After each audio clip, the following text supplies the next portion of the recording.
हाँ जी, कैसे हैं आप सब? सर बहुत अच्छे हैं, बहुत बढ़िया हैं। आज नई वीडियो में आप क्या करवाने वाले हो? आज हम अपने सेकंड चैप्टर को आगे लेके चलेंगे।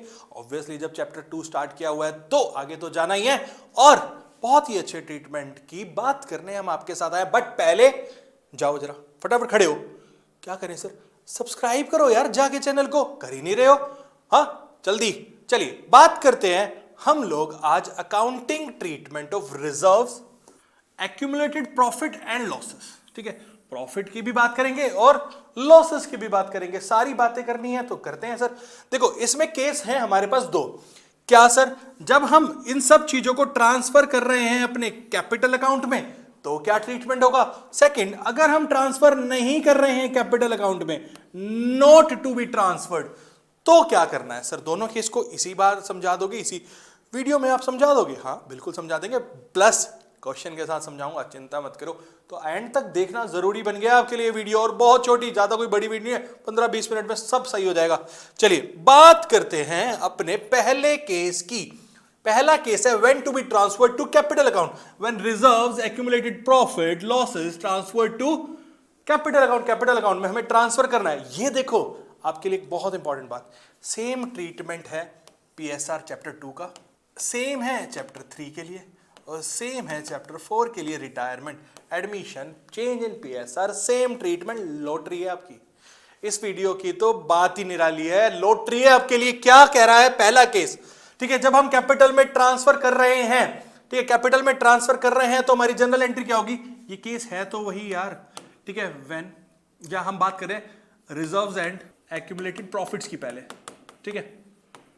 तो बेटा हमारे जो भी रिजर्व्स हैं सारे एक्सेप्ट टू, यहां लिख देता हूं मैं, एक्सेप्ट WCR यानी वर्कमैन कंपनसेशन रिजर्व और IFR यानी इन्वेस्टमेंट फ्लक्चुएशन रिजर्व, उनके ट्रीटमेंट डिफरेंट है, वो आपको अलग से वीडियो में मैं बताऊंगा। अभी बाकी सारे रिजर्व में ले रहा हूं इन दोनों को छोड़ के। आई बात समझ में? Reserves account debit, PNL account debit, यानी ये है मेरा प्रॉफिट, ये मेरे प्रॉफिट की बात की है मैंने, ठीक है, यानी PNL का क्रेडिट बैलेंस, ठीक है, PNL का क्रेडिट बैलेंस मेरा प्रॉफिट होता है और PNL का डेबिट बैलेंस मेरा लॉस होता है। ये बात याद रखना, बहुत बार बच्चे कंफ्यूज हो जाते हैं, ठीक है। ये सब उठा के मुझे ट्रांसफर कर देना है उनके कैपिटल अकाउंट में या करंट अकाउंट में, अगर कैपिटल फिक्स्ड है तो। ओल्ड पार्टनर्स कैपिटल अकाउंट या current account in old ratio में ट्रांसफर करना है। सर ऐसा क्यों? बेटा देखो, अगर चेंज इन पीएसआर हो रहा है तो जो हमारा रिजर्व्स या प्रॉफिट है वो पुराने पीएसआर के अकॉर्डिंग बने होंगे, तो इसलिए पुराने पीएसआर में। एडमिशन हो रहा है तो पुराने पार्टनर से बनाए होंगे, तो पुराने पार्टनर्स को उनके पुराने रेशियो में। रिटायरमेंट की बात करेंगे तो ऑल को जाता है, क्योंकि एक जब चला जाएगा तो वो अपना शेयर मांग के जाएगा, लेके जाएगा, रिजर्व्स का भी पार्ट मांगेगा। इस वजह से हम ओल्ड पार्टनर्स या all partners in case of retirement in old ratio में ट्रांसफर कर देते हैं।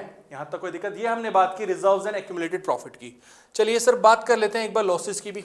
अगर हम एक्यूमुलेटेड लॉसेस को ट्रांसफर कर रहे हैं, ठीक है, जिसमें हम PNL के डेबिट बैलेंस और डेफर्ड रेवेन्यू एक्सपेंडिचर की बात करेंगे, ठीक है, तो तीनों के केस में भी वही बात है, तीनों का सेम केस है। Old partners capital account debit या current account debit to PNL account, यानी ये मेरा लॉस है और ये मेरे डेफर्ड रेवेन्यू एक्सपेंडिचर, एग्जांपल के लिए एडवर्टीजमेंट सस्पेंस अकाउंट। आई बात समझ में? हाँ जी सर। तो हमने ये जनरल एंट्री पास करनी है, क्या थी मैं दोबारा बताया था, ओल्ड पार्टनर्स कैपिटल अकाउंट या current account debit to PNL account to deferred revenue expenditure in again old ratio. मैं लिख देता हूं आपके लिए यहां पे फिर से ओल्ड रेशियो, और यहां पे ओल्ड पार्टनर्स या all partners in case of retirement, वही बात है, ठीक है सर। ये है हमारा केस, हाँ जी यही है हमारा केस।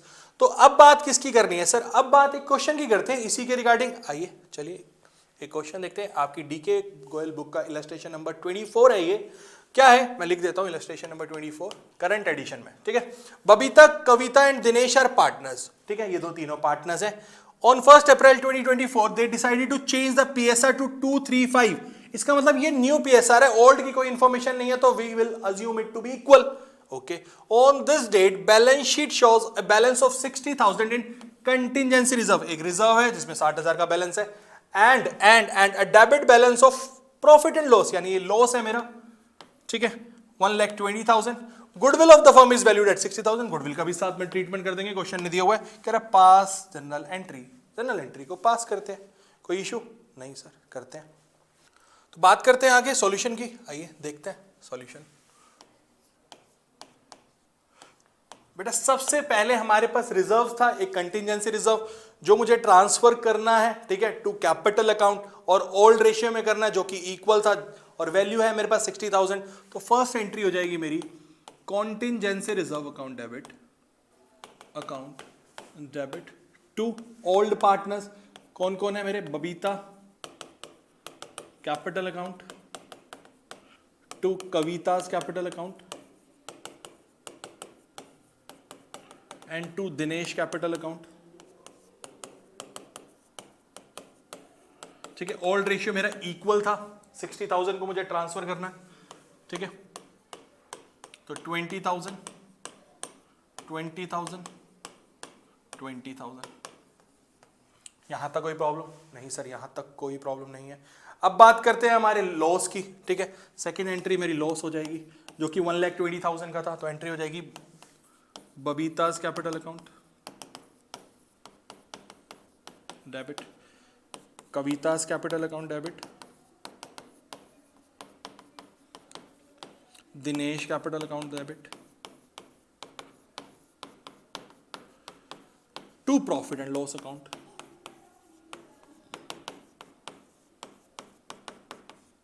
$1,20,000 है, तीनों को ओल्ड रेशियो में डिस्ट्रीब्यूट करना है, तो 40,000 40,000 एंड 40,000 ओल्ड रेशियो में डिस्ट्रीब्यूट कर दिया हमने। अब बात आती है गुडविल की। गुडविल के लिए हमें वही वापस गेनिंग रेशियो, सैक्रिफाइसिंग रेशियो की बात करनी पड़ेगी। तो आइए कैलकुलेट कर लेते हैं gaining sacrificing ratio. Gaining ratio निकालते हैं। गेनिंग रेशियो होता क्या है हमारा? New ratio minus old ratio, Babita, Kavita and Dinesh, ठीक है। अब बात करते हैं यार, हमारे पास ओल्ड रेशियो तो इक्वल था, तो ये लो ओल्ड रेशियो तो ये था मेरे पास। न्यू रेशियो क्या है?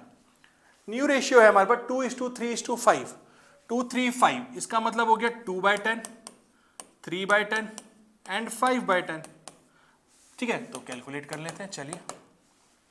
एलसीएम क्या आ गया हमारे पास? एलसीएम बता दीजिए प्लीज। 30 सिंपल हो जाएगा 6 - 10, ओके जी। यहां पे 30, ठीक है। यहां हो जाएगा मेरा 9 - 10, ठीक है। और यहां पे क्या हो जाएगा मेरा 30, 15 - 10, कितना कितना आ रहा है? -4/30 -1/30 और 5/30। गेनिंग रेशियो निकाला तो इन्होंने गेन किया, इन्होंने सेक्रीफाइस किया। देखो गेन और सेक्रीफाइस दोनों को अगर आप टोटल करोगे तो इक्वल आएगा। इन्होंने 4 पोर्शन सेक्रीफाइस किया, इन्होंने 1 किया, तो जाके इन्होंने 5 को गेन किया है ना। आई बात समझ में? हाँ जी सर, समझ आ गई। तो ये हो गया मेरा gaining ratio two sacrificing ratio. Now मुझे बस गुडविल की एंट्री को पास करना है, तो वो कर देते हैं। ये देखिए क्या हो जाएगी एंट्री। अब जिन्होंने सेक्रीफाइस किया उनकी कैपिटल को क्रेडिट कर देंगे, जिन्होंने गेन किया उनको डेबिट कर देंगे। तो अमाउंट जो निकल के आएगा वो देख लेते हैं। एंट्री हो जाएगी Dinesh capital account debit to Babita's capital account to Kavita's capital account. Amount कितना होगा दिनेश के लिए? पहले बात करते हैं, हमारे पास गुडविल कितनी थी? 60,000, उस पर 5/30 किया तो कितना आ जाएगा मेरे पास? ये गया 2 पे, तो हो जाएगा 10,000, ठीक है। तो यहाँ पे आ जाएगा 10,000, यहाँ पे आ जाएगा 8,000 और यहाँ पे आ जाएगा 2,000।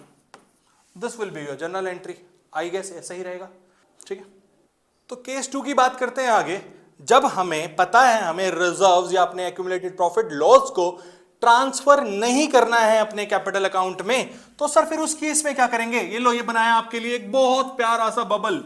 सिंपल, कुछ नहीं करना, नेट इफेक्ट निकालना है आपको। क्या निकालना है?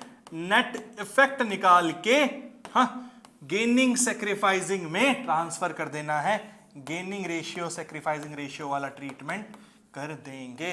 आई बात समझ में? This is the best bubble. ठीक है, आओ एक क्वेश्चन से समझते हैं जो कि है आप ही की डीके गोयल बुक का इलस्ट्रेशन नंबर 31। मैं यहां लिख देता हूं illustration number 31, new edition. ABC sharing profit and losses in the ratio 2:3:4। ठीक है, 2:3:4। From 1 April they decided to change it to 4:3:2। अब 4:3:2 हो गया। ठीक है, they decided to record the effect of the following without affecting the book values. Book values को affect नहीं कराना है हमें। इसका मतलब जनरल रिजर्व दे रखा है हमें 40,000, पीएनएल का बैलेंस दे रखा, कुछ नहीं लिखा, तो हम प्रॉफिट ही अज्यूम करेंगे इसको। ठीक है, और एडवर्टीजमेंट सस्पेंस मतलब मेरा डेफर्ड रेवेन्यू एक्सपेंडिचर है। ठीक है, सिंगल एंट्री पास करनी है हमें। आई बात समझ में? तो हमें सबसे पहले गेनिंग सेक्रीफाइसिंग रेशियो निकालना ही पड़ेगा। आई बात समझ में? हाँ जी सर, निकालते हैं। और उसके बाद नेट इफेक्ट निकालना है, गेनिंग सेक्रीफाइस में डिस्ट्रीब्यूट करना है। सिंगल एंट्री पास हो गई आपके लिए। आइए समझते हैं, सबसे पहले निकालते हैं हम अपना net effect. Solution, calculation of net effect. ठीक है बेटा, मेरे को जीआर कितना गिवन है 40,000। इसमें मैं प्रॉफिट एंड लॉस को ऐड कर देता हूं, पीएनएल का क्रेडिट बैलेंस है क्योंकि 20,000। उसमें मैं लेस कर देता हूं एडवर्टीजमेंट सस्पेंस अकाउंट 15,000। तो नेट इफेक्ट आ रहा है मेरा, नेट इफेक्ट है मेरा 45,000 रुपीज का। अब जो भी है मुझे डिस्ट्रीब्यूट करना है 45,000 को ही अपने गेनिंग या सेक्रीफाइसिंग में, जो भी है हमारा गेनिंग सेक्रीफाइसिंग रेशियो। ठीक है, कोई प्रॉब्लम यहां तक? तो अब निकालते हैं हम अपना गेनिंग सेक्रीफाइसिंग रेशियो। चलिए बात करते हैं आगे। कैलकुलेशन ऑफ गेनिंग रेशियो होता क्या मेरा, new ratio minus old ratio, ABC। New ratio है मेरा 4/9, इसका 3/9 और यहां पे 2/9। ओल्ड रेशियो था मेरा 2/9, 3/9 एंड 4/9। अब देखना बी में सेम है, तो ये तो हो गया 0। इसका मतलब बी पे कोई इफेक्ट नहीं आ रहा है, जो इफेक्ट आ रहा है वो ए और सी पे ही आ रहा है। ठीक है, तो ये हो जाएगा मेरा 2/9, ये मेरे गेन हो गया, और ये मेरा हो जाएगा -2/9। इसका मतलब मेरा ये सेक्रीफाइस हो गया, मतलब सी ने सेक्रीफाइस कर दिया और ए ने गेन कर दिया। 45 का इंपैक्ट निकाल लेते हैं सीधा सीधा। तो मेरी जनरल एंट्री क्या हो जाएगी बेटा, 40 पहले अमाउंट निकालते हैं, 45,000 इंटू में 2/9। ठीक है, तो कितना हो जाएगा मेरे हिसाब से 10,000 हो रहा है। ठीक है, 10,000 को अब हमें डिस्ट्रीब्यूट करना है। ठीक है, तो कर देते हैं। तो गेन किसने किया है, ए ने किया है, तो A's capital account debit to C's capital account 10,000 rupees. This will be your answer for this case. आई बात समझ में? हाँ जी सर, समझ तो आ गई है, एंट्री भी पास हो गई है। आप नरेशन में लिख सकते हो adjustment of reserves, profit and advertisement suspense has been passed. कोई प्रॉब्लम ही नहीं है। देन तो ये था आपका complete treatment of reserve, surplus और हमारे लॉसेस का। ठीक है, कीजिए फिर आगे करते हैं, मिलते हैं आपसे।